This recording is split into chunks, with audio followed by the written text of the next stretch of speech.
If you desire to walk in alignment with your purpose, to live a life of joy, abundance, and fulfillment, you've come to the right place. This is Sarah Locke, and welcome to Purpose Unlocked. Hello, everyone. Today I'm doing a little bit of a hot take. So you're going to get to hear about my hot take on feminism. And do I consider myself a feminist? What the heck even is a feminist anymore? And is this still a movement worth moving? All of the things. So I'm going to hop right in. When I started college, I did not consider myself a feminist because I thought feminists were very like, you know, screw men and burn your bra, whatever. And I was like, I am very feminine. I happen to like men, and I'm not going to burn my bra. And then I had a friend who was extremely feminist, and she said, like, no, it's about like wanting equal treatment in the workplace and about making equal pay and loving your femininity and it being this beautiful thing. And I was like, oh, okay, well, I agree with all of that. So I guess I'm a feminist then. And then I feel like as of late, it has just become this thing where, you have to be in the workplace, you have to go back to work, like not really respecting stay-at-home moms and all of the work that that entails. And then also this like man-hating culture. So I'm not here for any of that. And that is not what I think feminism is or should be.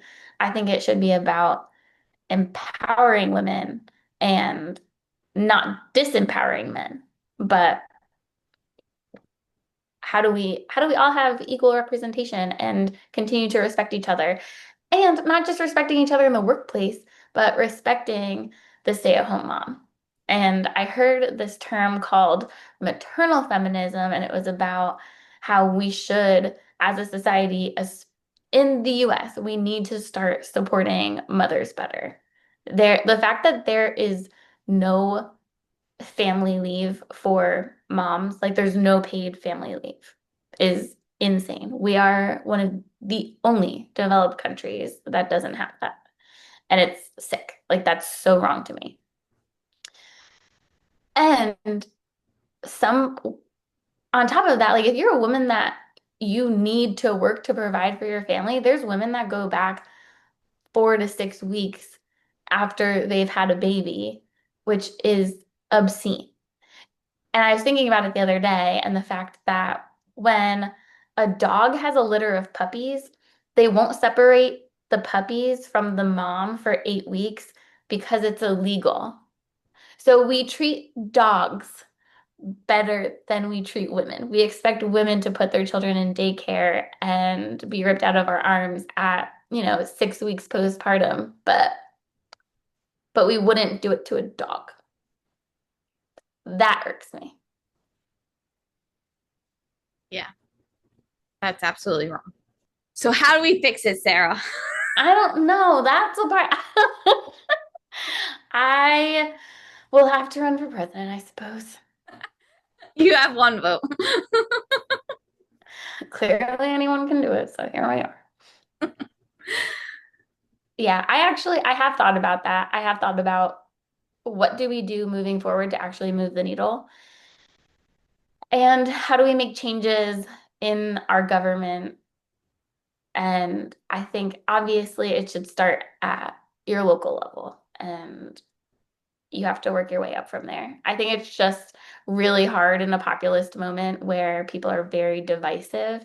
And I feel like the left and the right are just so extreme. Like you have some people that are so far right that think that we should take away women's right to vote and we should vote per household.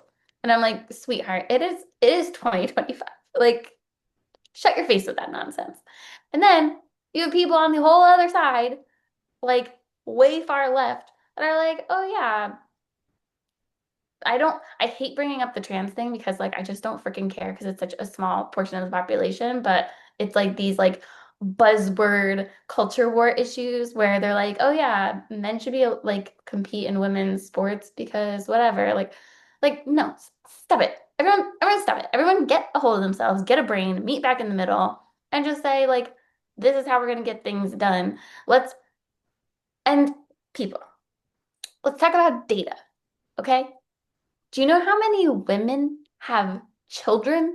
It is literally how we all got here, okay? So women that have babies, large percent of the population, okay? Let's all use our vote to work together to figure out how we can support women that have babies so that they can stay home with their babies for a little longer so we're not ripping them out of their mother's arms before we would even do that to a puppy. Okay? I don't think this is a big ask. All right, bear with me here. I have not done enough research, but there is this kind of community healthcare program that's it was developed by like a Christian community, and it's besides what you would get or from work or the government. It was just this community that you can be a part of, and it's just people helping out other people cover healthcare expenses. So maybe we could create something like that for mothers. Well, so there is one woman, and I've heard her speak, and I would say she's a little bit more on the conservative side than I am. I would consider myself like pretty in the middle, which I'm not bragging about because everyone knows that in a revolution or if anything were to go down, the centrists always die first. So I know that I'll be the first to go because I'm not on a side and I'm known to defend me, but that's fine. I'm okay to speak my mind anyway because I need to be a person of integrity and I need to be able to look myself in the face and close my eyes on the pillow at night. So I'm just going to speak my mind. So she is a little bit more conservative than I am, but she had this really good idea. And so she's fighting for this currently. She's pretty well known, and I'm really sorry that I forget her name. I want to like describe her. She has like gray hair, like down to here. Anyway, so she proposed if this woman is like working and contributing, if we let that woman have a year or two off of work, but collect her Social Security on the front end, then just require that she work that 1 or 2 years longer in order to collect her Social Security on the back end.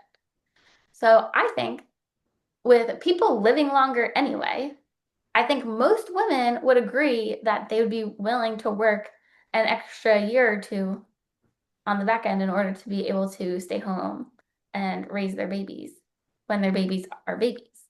I think this is a very fair and valid argument. And I think she brings up a great point, at least in that regard. I think she's good people. So anyway, I'm still staking my flag in the sand for maternal feminism, respecting women at work and in the workplace. I'm pretty sure we all agree on that one at least.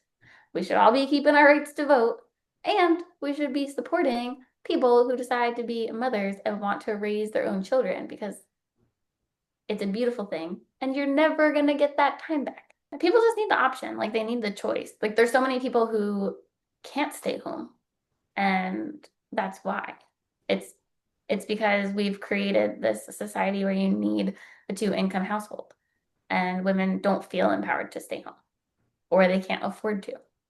And I know so many women that have like I am in such a privileged position that I get to stay home with Kingston, that I had a really, really good job that afforded me, you know, like being able to save. And then my husband is able to support me for the time that I'm home.